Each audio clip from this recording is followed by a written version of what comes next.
Voilà, le froid est là. Donc là, j'essaie de me réchauffer les mains avec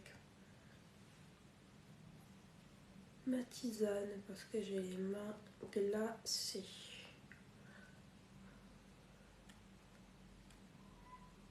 Alors, pourquoi je parle du froid? Très très important, le froid, quand on veut s'occuper de ses cheveux crépus. Parce que le froid, ça va avoir un impact en fait sur vos cheveux. Bonsoir tout le monde. Ça va avoir un impact sur vos cheveux et surtout sur en fait l'hydratation de vos cheveux. Et comme je le dis souvent, la première étape en fait pour gagner en longueur dans ses cheveux, c'est d'avoir des cheveux hydratés. Donc si vos cheveux sont hydratés, déjà vous avez fait la première étape pour gagner en longueur. Donc une fois que les cheveux sont hydratés, après il y a toujours d'autres choses à faire bien entendu, hein. C'est pas que l'hydratation, mais c'est vraiment la première étape, hein, parce que les cheveux qui ne seront pas hydratés, ils seront difficiles à manipuler, ils vont se casser quand on va les manipuler bien entendu, mais même quand on les manipule pas, ils peuvent se casser tout seuls, ils seront pas élastiques, etc. Ils vont s'abîmer plus vite, il y aura plus de fourches, donc vraiment l'hydratation c'est vraiment la première étape pour gagner en longueur et vraiment pour faire pousser ses cheveux, c'est le plus important. Et là, le froid est là. Et le froid, ça va jouer sur l'hydratation de vos cheveux. Donc ça va jouer sur l'hydratation de vos cheveux, en fait, par plusieurs moyens. Ça va les rendre secs et ça va aussi les empêcher de retenir l'hydratation. Donc comment le froid rend les cheveux secs? Alors, il faut savoir que, en général, quand on veut hydrater ses cheveux, on va mettre des produits qu'on appelle des produits humectants. Donc ce sont des produits qui aident à retenir l'hydratation parce qu'ils captent en fait l'humidité, l'eau qu'il y a quelque part et c'est des molécules qui vont se gonfler et capter l'eau. Sauf que quand il fait froid en général, l'air va être sec et du coup ces humectants ils vont chercher à capter de l'hydratation là où ils peuvent. Merci beaucoup pour merci beaucoup pour tous les likes et bonsoir à tous ceux qui viennent de rejoindre. Donc je disais maintenant, ils vont vraiment essayer de capter l'hydratation là où ils peuvent. Sauf quand il fait froid et que l'air est sec, et ben ils n'arriveront pas à trouver de l'hydratation dans l'air ambiant.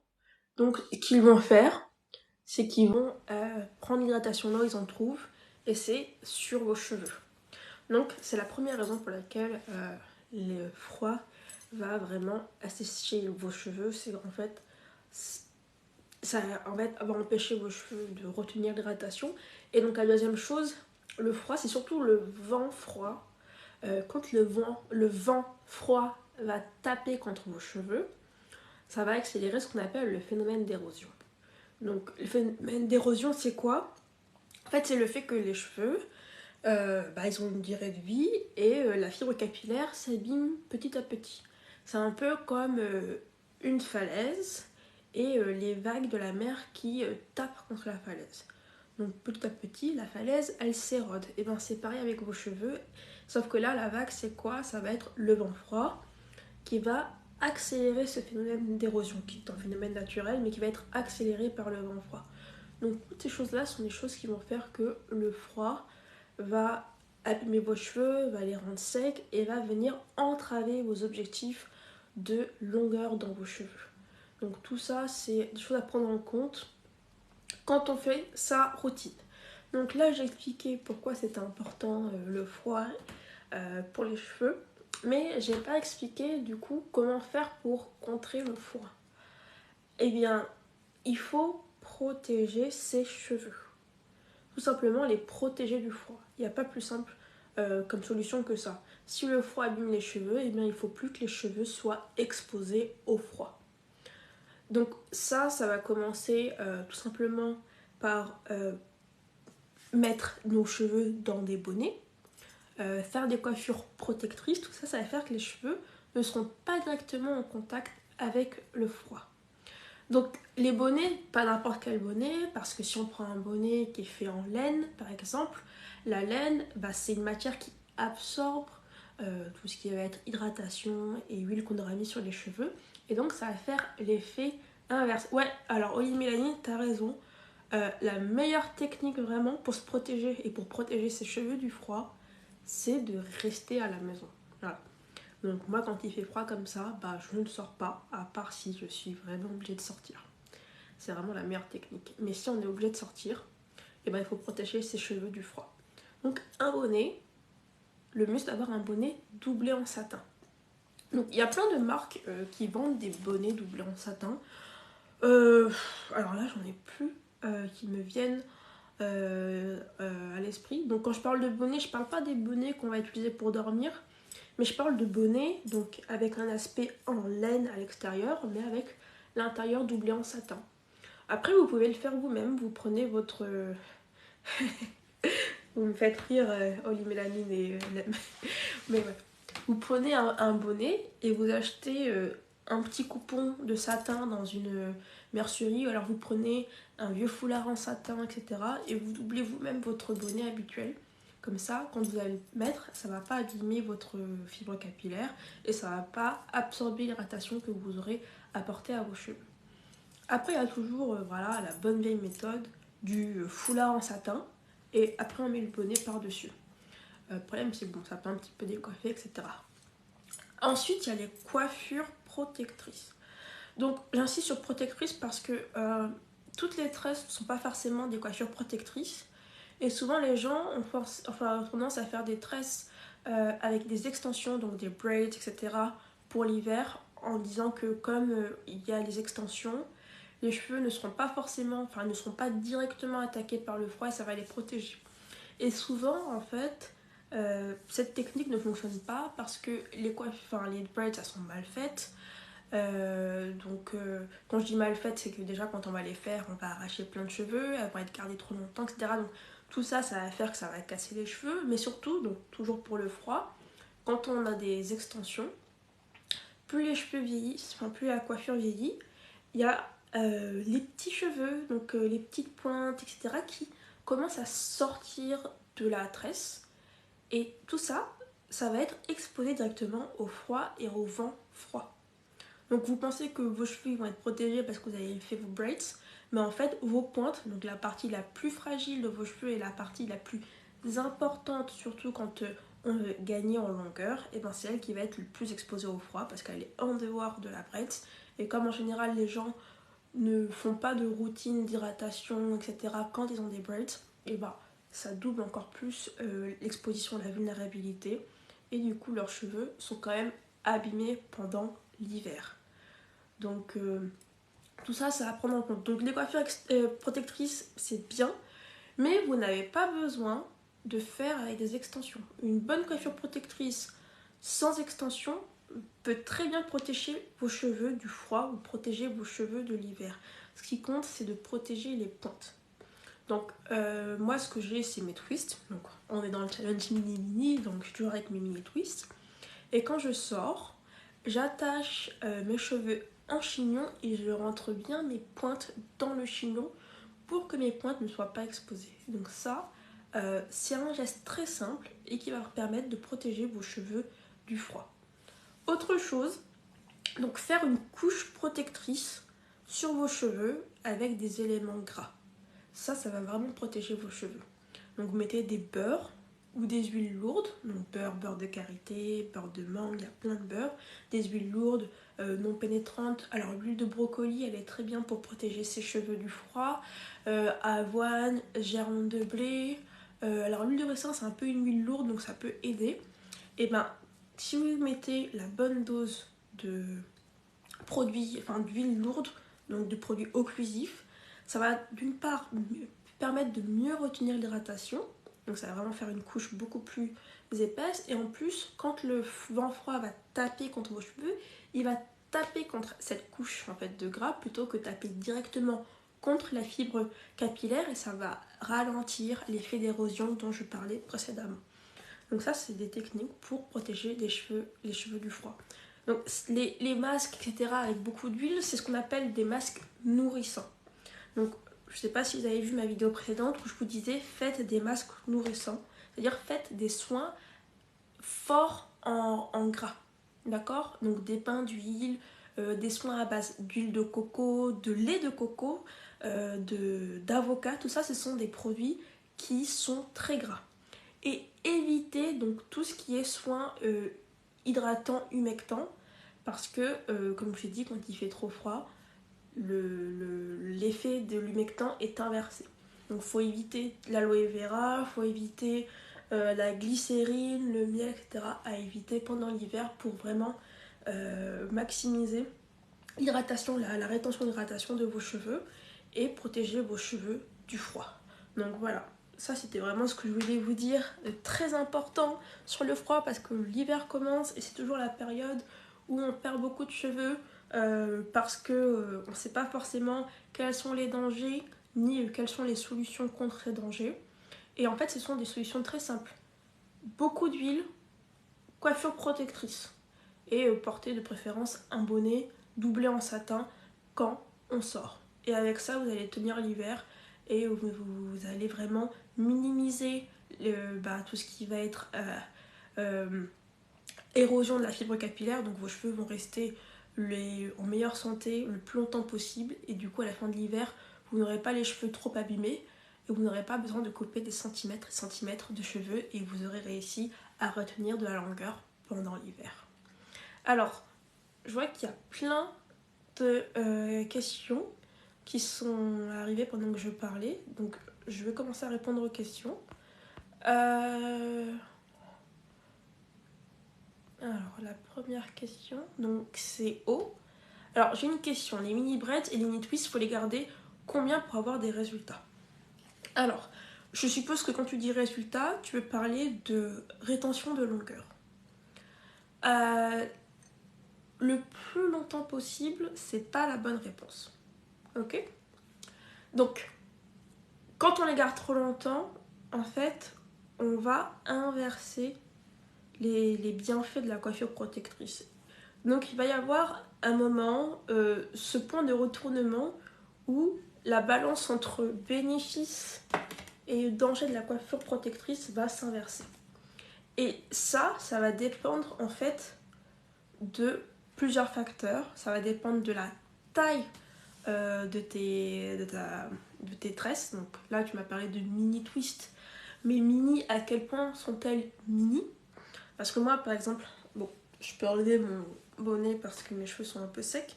Donc moi, j'appelle ça des mini twists. D'accord? Mais on peut faire plus petit, on peut faire plus gros et quand même appeler ça des mini twists. Des mini twists. C'est-à-dire que c'est pas vraiment des grosses twists. Mais comme je les ai faites moi-même, elles n'ont pas toutes la même taille sur ma tête. Donc il y en a. Alors celle-là, là par exemple, elle est particulièrement grosse. Donc celle-ci, elle va s'emmêler, donc les petits cheveux qui commencent à sortir, parce que là j'ai lavé mes cheveux, mais ça fait il y a 2 semaines que j'ai fait ces twists. Et bien tous ces petits cheveux qui sortent, ils vont s'emmêler et vont faire plein de nœuds, et j'aurai plus de nœuds sur cette grosse twist là que sur celle-là qui est plus petite. Mais alors que ça, là elle a l'air grosse parce que les autres sont plus petites, mais si j'avais fait ça partout sur ma tête, on aurait pu appeler ça quand même des mini twists. Ok? Donc ça va dépendre de la taille. En général, 2 semaines, c'est assez bien, mais ça va aussi dépendre d'un autre facteur, comment vous entretenez vos cheveux pendant les 2 semaines. Si vous avez tendance à mettre beaucoup d'eau, parce que plus il y a de l'eau sur vos cheveux et plus les petits cheveux ils sortent et ils s'en mêlent. Donc je parle d'hydratation, mais il n'y a pas que l'hydratation. Le simple fait de prendre sa douche, il y a de l'humidité qui va venir se déposer sur vos cheveux et ça va faire que les cheveux vont sortir. Donc si vous prenez une douche, essayez comment dire, pas d'emballer, mais je trouve pas le mot, mais de vraiment protéger votre twist en mettant un bonnet de bain ou alors juste un foulard pour que l'humidité ne soit pas absorbée par les twists et que les petits cheveux ne sortent pas. D'accord? Donc, je rappelle, la taille, comment on s'occupe de nos twists. Est-ce que on va souvent les mouiller ou pas, si elles vont souvent être en contact avec de l'humidité, si on va les laver. Et enfin, troisième point important, ta texture de cheveux. Donc il y a des cheveux qui auront tendance à friser plus que d'autres. Moi, j'ai des cheveux qui frisent énormément. Il y a des personnes qui peuvent garder les twists 2 semaines sans que les petits cheveux sortent. Moi, ils commencent à sortir déjà à la fin de la première semaine. Donc ça aussi, ça à prendre en compte pour savoir quel est le temps optimal pour avoir des bons résultats, pour garder, enfin combien de temps il faut garder ces mini twists ou mini braids pour avoir le bon résultat. Et oui, j'ai oublié un dernier point. Ça va pas être la même réponse selon que tu aies des mini twists ou des mini braids, parce que les mini twists auront tendance à avoir plus de petits cheveux qui sortent que les mini braids. Donc les mini braids, on peut les garder plus longtemps. Donc moi, je te dis ce que moi je fais. Donc là, je fais le challenge mini twist. Je garde mes twists de cette taille-là pendant 4 semaines. Et je fais devant, en fait, je fais le twist le devant et aussi l'arrière toutes les 2 semaines. Ok, parce que pour que ce soit plus propre. Mais il faut savoir qu'au bout de la 4e semaine, j'ai énormément de nœuds. Et je prends beaucoup de temps pour défaire ces nœuds pour ne pas perdre en longueur. Mais parce que je sais le faire. Avant, je ne savais pas le faire et en fait, en gardant mes mini twists 4 semaines, je perdais en longueur au lieu d'avoir en fait de la rétention de longueur. Voilà moi ce que je fais. Moi ce que je recommande quand on ne sait pas démêler ses cheveux en faisant attention et en minimisant la casse, ce que je vous recommande c'est de les garder 2 semaines. Les mini twists. Ensuite les mini braids, vous pouvez les garder 4 semaines. Alors, concernant donc ce que je viens de dire, comment bien défaire ces mini twists sans faire de la casse, parce que c'est vraiment à ce moment-là où en fait le fait qu'on ait des résultats ou pas va être comment dire, déterminé. Et ben j'ai fait un tuto sur mon YouTube, c'est toujours le même nom. Hein. Si vous tapez, je pense Napiti ou Napiti Nipiti Nap, vous allez me trouver directement parce qu'il n'y a que moi qui ai un nom aussi bizarre sur YouTube. Et ben si vous cherchez, c'est dans mes dernières vidéos, je vous donne un tuto vraiment complet où je vous montre comment faire pour défaire des twists qui ont été gardés trop longtemps sans casse. Ok. Et c'est vraiment cette casse là qui va déterminer si tu as des résultats ou pas. Parce que à partir du moment où tu es en bonne santé, tes cheveux poussent. Donc tu verras au niveau de tes racines, tu auras un petit écart entre le début de ta twist et ton cuir chevelu. Donc là, tu auras gagné en nouvelles pousses. Mais ce qui a à compter, c'est vraiment cette partie-là, donc tes longueurs et tes pointes, à quel point tu vas les casser quand tu défais tes twists. Et si tu les casses trop, et bah en fait, tu n'auras pas retenu de longueur.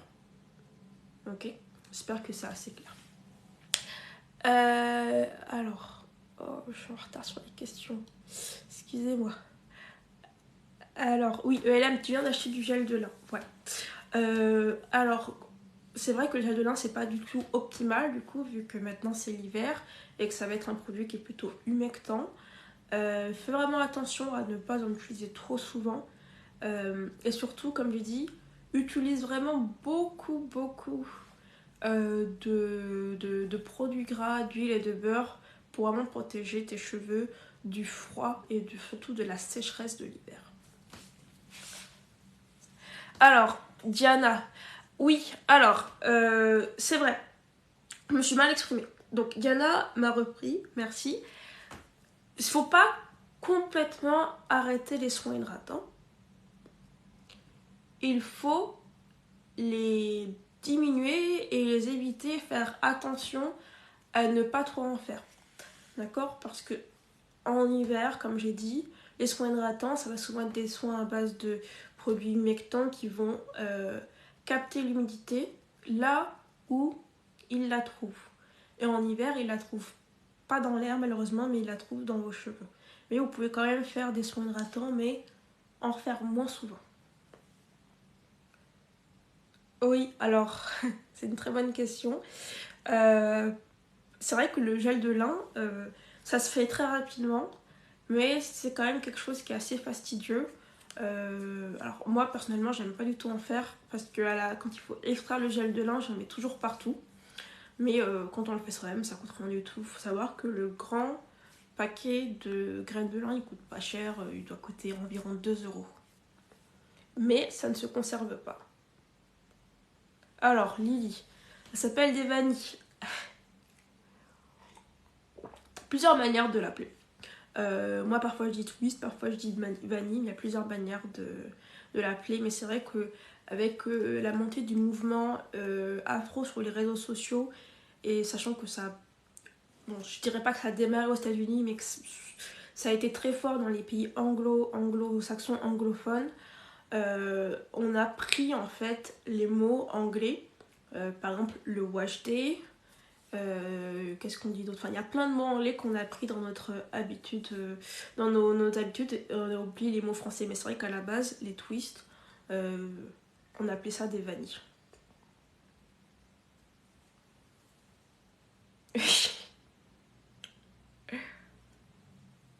Alors, ah bonsoir Ismaël. Alors, quels sont les produits à mettre pendant l'hiver? Donc, c'est pas très différent de ce qu'on met habituellement, mais on va surtout faire attention en fait à l'équilibre. Hein. Si vous me suivez depuis un moment, vous savez que je vous dis toujours que ce qui est important pour les cheveux, c'est l'équilibre. Donc, je vous avais parlé de l'équilibre entre protéines et hydratation.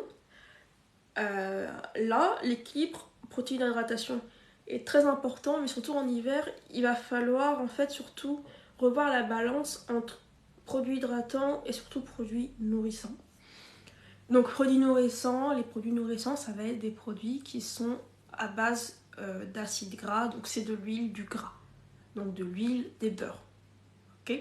Donc il faut faire plus de soins nourrissants. Donc si vous faites des masques et que dans votre masque vous avez un masque normal mais que c'est pas un masque nourrissant, vous pouvez le rendre nourrissant en rajoutant de l'huile dedans ou du beurre fondu. Ok. Après pour votre routine habituelle, votre lait hydratant, bah, vous n'avez pas forcément à le changer. Si vous utilisez un leave-in, vous n'avez pas forcément à le changer. Mais si vous voyez que dedans il y a beaucoup d'humectant, vous en mettez moins. Donc, comme je dis, c'est vraiment une histoire d'équilibre. Et rajoutez plus donc, de produits gras après avoir appliqué le lait hydratant, etc. pour avoir cet effet nourrissant et cet effet de pellicule qui protège en fait du froid de l'hiver. D'accord? Donc rajouter des huiles lourdes ou des beurres. Donc les huiles lourdes, donc des huiles non pénétrantes. Hein. J'en ai cité précédemment. Donc huile de brocoli, huile de germe de blé, avoine, ça va être des huiles lourdes. Sinon tout simplement les beurres. D'accord? Beurre de karité, beurre de mangue. Euh, beurre. Il y a plein de beurre. Voilà, si vous utilisez du beurre de cacao, voilà, un autre qui vient de passer par la tête, vous pouvez utiliser et voilà, en mettre après avoir appliqué votre crème hydratante. Donc, comme je dis, les produits, ça va être les mêmes. Hein. Shampoing, crème hydratante, masque après shampoing et huile de sellage ou alors beurre de sellage. D'accord? C'est les mêmes produits, mais ce qui va changer, c'est vraiment comment l'utiliser. On va changer un plus ou moins l'équilibre, mettre moins de crème hydratante pour éviter cet effet d'assèchement et mettre plus de produits gras. Voilà, j'espère que ça a été clair.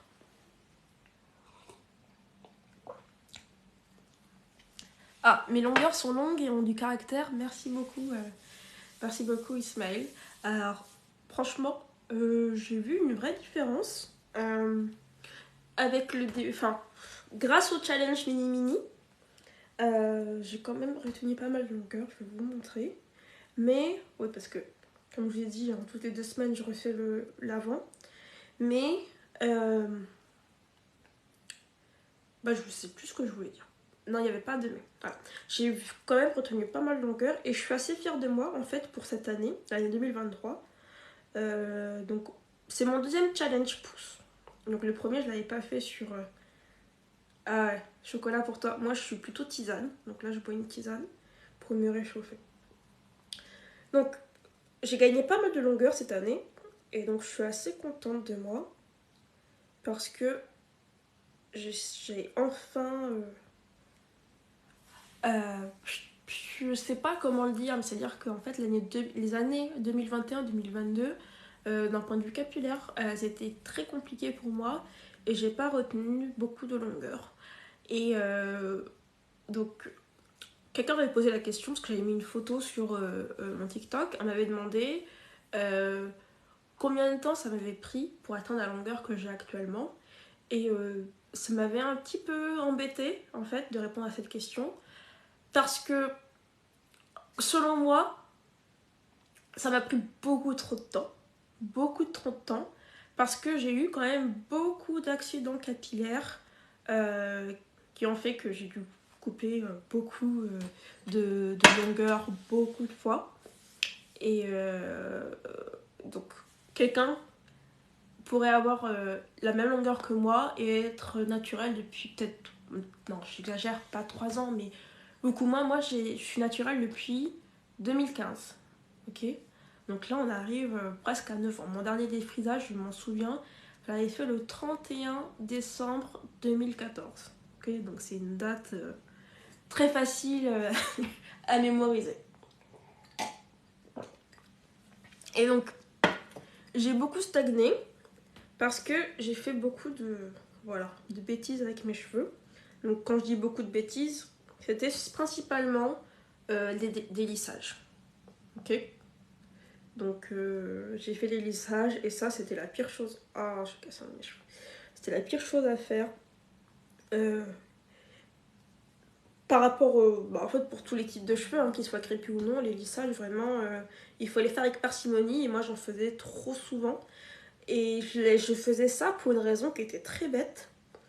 C'est à l'époque, je crois que j'étais en master et c'était mon premier stage dans un milieu corporate. Et j'avais eu une très mauvaise expérience en fait dans un job étudiant. Donc j'avais mes cheveux crépus et je portais un puff. Et on me disait toujours, bon, tu vas te coiffer quand là? Il faut te coiffer. Et du coup, j'ai toujours eu l'idée, enfin, j'ai toujours fait le rapprochement entre cheveux crépus non professionnels. Donc, c'est une très très grande bêtise de ma part, mais c'était à l'époque. Hein. Donc, je vous dis, c'était quand j'étais en master, donc ça fait un petit moment. Et du coup, quand je suis arrivée dans mon premier stage, déjà j'arrive, il n'y avait pas d'autres personnes noires. Et du coup, je voulais avoir l'air propre, à toujours apprendre avec des guillemets. Et je me lissais les cheveux tous les week-ends. Parfois, je relissais même dans la semaine pour, pour avoir l'air propre. Et je pensais que avec un protecteur de chaleur, j'allais avoir aucun problème. Et en fait, même avec le protecteur de chaleur, donc déjà j'en avais acheté un de très mauvaise qualité, même avec le protecteur de chaleur, j'ai eu du heat damage et j'ai pas voulu accepter le heat damage et donc je suis restée longtemps avec mon heat damage. Et je pense que ça m'a bien pris 2 ou 3 ans pour guérir du heat damage. Ouais, tout à fait, Ismaël. C'est pas grave si on prend du temps. Donc ça vaut pour tout le monde. Le temps passé, c'est pas important. Ce ne sont que des cheveux. Ok. Donc moi, je rappelle toujours, ce ne sont que des cheveux au final. Et donc le temps que ça prend pour pousser, c'est pas grave, ça poussera toujours plus tard. Donc c'est pas un concours. Et voilà. Et surtout, c'est une expérience importante parce que ça m'a permis d'apprendre plein de choses sur mes cheveux, comment mieux m'en occuper, etc. Alors, bon, je suis en train de sortir mon gros carton parce que j'ai refait une commande Aromazone. J'ai honte. J'avais dit que j'arrêtais d'acheter là-bas, mais j'ai refait une commande Aromazone parce que j'avais besoin de quelque chose que je ne trouve que chez Aromazone. Le haul. Je savais qu'on allait me poser cette question, c'est pour ça que le carton il est avec moi. Alors, Le carton est énorme, mais j'ai pas acheté que des trucs pour les cheveux. Ok, j'ai acheté aussi des produits pour le ménage. Donc, on va les passer rapidement. J'ai acheté du savon noir. Savon noir, c'est super. On peut littéralement tout nettoyer avec, que ce soit le sol, les surfaces. On peut utiliser pour faire de la lessive, pour faire du liquide vaisselle. Bref, c'est génial. Et c'est écolo. Parce que je sais pas si vous le savez, moi je suis quelqu'un de très écolo. J'ai acheté d'autres trucs, donc ça, c'est de la terre de saumière, c'est un détachant naturel. Et du percarbonate de soude. Ça, c'est un blanchisseur naturel, donc tout ça, c'est pour en fait ma lessive. Ça permet de blanchir les vêtements naturellement, ça permet d'enlever les taches et c'est pas de la javel, donc du coup, ça n'abîme pas les vêtements. Bref, donc là, c'est la partie maison. Alors, j'ai refait le stock de ma poudre préférée qui était pendant longtemps en rupture. Donc là, c'est 3 paquets de la même chose. C'est de la poudre de Nîmes. J'en parle souvent, pour ne pas dire tout le temps. La poudre de Nîmes, c'est... Ah, Mélanine, toi aussi. Lissage plus bouclage. Ouais, ben on est tous passés par là. Après, ça veut pas dire qu'il faut pas faire de lissage. Si vous voulez vous lisser les cheveux, vous avez le droit, hein, mais il faut savoir que voilà, ça peut conduire à du heat damage. Et si vous voulez avoir des cheveux longs jusqu'aux fesses, il faut peut-être en faire moins souvent. Déjà, protecteur de chaleur, que vous vouliez avoir les cheveux longs ou pas, c'est obligatoire.